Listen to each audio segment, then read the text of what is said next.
उसने आंखें खोली तो देखा कि सावित्री उसकी ओर देख रही थी। उसकी लाल आंखें जल रही थी। सावित्री, तुम यहाँ कैसे? सावित्री कुछ नहीं बोली, फिर मुस्कुराई। जैसे ही आदित्य ने चिल्लाने की कोशिश की, वह गायब हो गई। चुड़ैल भाभी पार्ट 2। सावित्री को शमशान में जलाकर चौधरी परिवार और गांव वाले संतुष्ट हो गए थे, लेकिन कर्ण के मन में सवाल हमेशा बना हुआ था, क्या वाकई सब खत्म हो गया? सावित्री की आखिरी धमकी, मैं लौट आऊंगी, उसके कानों में गूंजती रही। कुछ महीनों के बाद चौधरी परिवार ने सोचा कि पुरानी बातों को भुला दी जाए। आदित्य ने अपने जीवन को सामान्य बनाने की कोशिश की। घर की सफाई कराई गई, दरवाजों पर तुलसी के पत्ते और नींबू मिर्च लटकाए गए और हर कोने में गंगाजल छिड़का गया। एक रात सब कुछ शांत था, लेकिन आधी रात को कर्ण को लगा कि किसी ने उसे पुकारा। ये आवाज किसकी है? ऐसा लगता है कि मैंने इस आवाज को पहले भी सुना है। वह आवाज के स्रोत की ओर बढ़ा। वह सावित्री का पुराना कमरा था, जिसे बंद कर दिया गया था।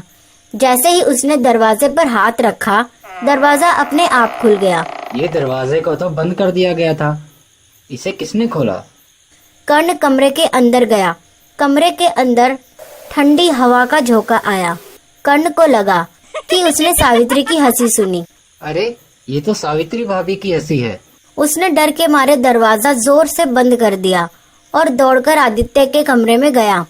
भैया, मुझे लगता है कि भाभी वापस आ गई है। क्या बोल रहा है? मुझे पूरी बात तो बता कि क्या हुआ था।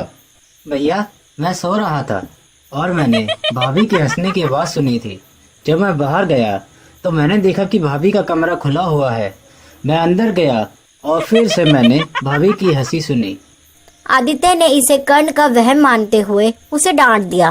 कर्ण, पुरानी बातें भूल जाओ, भाभी अब कभी लौटकर नहीं आ सकती। लेकिन अगली सुबह से ही घर में अजीब घटनाएं होने लगी।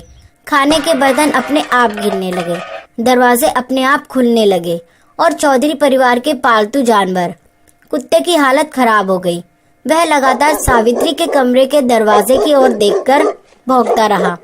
कर्ण आदित्य से कहता है, भैया, ये देखो, सारे बर्तन गिरे हुए हैं और ये कुत्ता भी भाभी के कमरे की तरफ देखकर भौंक रहा है। लेकिन आदित्य ने कर्ण को नजरअंदाज कर दिया।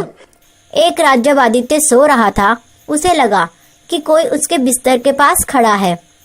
उसने आंखें खोली तो देखा कि सावित्री उसकी ओर देख रही थी।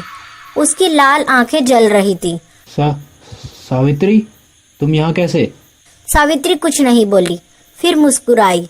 जैसे ही आदित्य ने चिल्लाने की कोशिश की, वह गायब हो गई। सुबह आदित्य ने कर्ण को सब कुछ बताया। कर्ण, मैंने रात में सावित्री को देखा। वो मेरे बिस्तर के पास ही खड़ी थी और मेरे कुछ कहने से पहले ही वह गायब हो गई। अब आदित्य भी मान गया था कि सावित्री वापस आ चुकी है। हमें तुरंत ही बाबा के पास जाना होगा। कर्ण और आदित्य तुरंत बाबा त्रिलोचन के पास गए। बाबा ने उनकी बात सुनने के बाद एक गहरी सांस ली। मैंने पहले ही कहा था, यह आत्मा इतनी आसानी से नहीं जाएगी। तुम लोगों ने इसे जलाकर इसे और भी ताकतवर बना दिया। अब इसे रोकने के लिए हमें कुछ बड़ा करना होगा। बाबा ने बताया कि सावित्री की आत्मा को हमेशा के लिए रोकने के लिए पूरे गांव को एक साथ मिलकर विशेष यज्ञ करना होगा। लेकिन यह यज्ञ रात के समय शमशान भूमि में करना होगा, जहां सावित्री को जलाया गया था। यज्ञ की रात आ गई। पूरे गांव के लोग शमशान में इकट्ठा हुए। सावित्री की आत्मा बहुत ही शक्तिशाली हो गई है। जब यह हवन शुरू होगा तब वह जरूर आएगी और हमें डराने की कोशिश करेगी। बाबा ने सभी को निर्देश दिया कि वे डरे नहीं, क्योंकि डर से आत्मा और ताकतवर हो जाती है। यज्ञ शुरू हुआ और बाबा ने अपने मंत्रों का उच्चारण करना शुरू कर दिया। अचानक हवा तेज हो गई और शमशान में अजीब आवाजें गूंजने लगी। सावित्री की आत्मा प्रकट हुई। वह पहले से ज्यादा डरावनी लग रही थी और उसकी आंखों से खून टपक रहा था। तुम लोग मुझे रोकने आए हो? मैं अब और भी ताकतवर हूँ।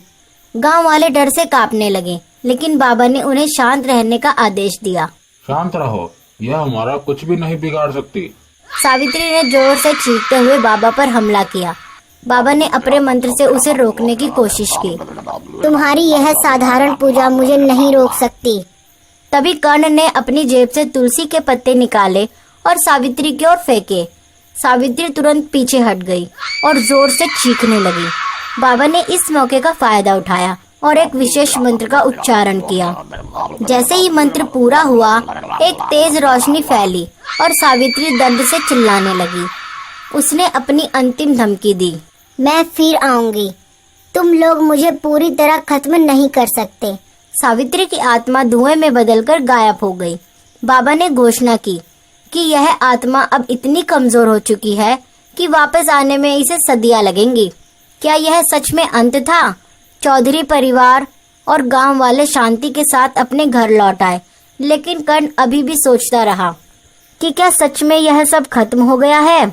कई सालों बाद चौधरी परिवार के एक सदस्य ने पुराना कमरा साफ करने की कोशिश की। जैसे ही उसने दरवाजे को खोला और फिर एक आवाज आई, मैं वापस आ गई हूँ।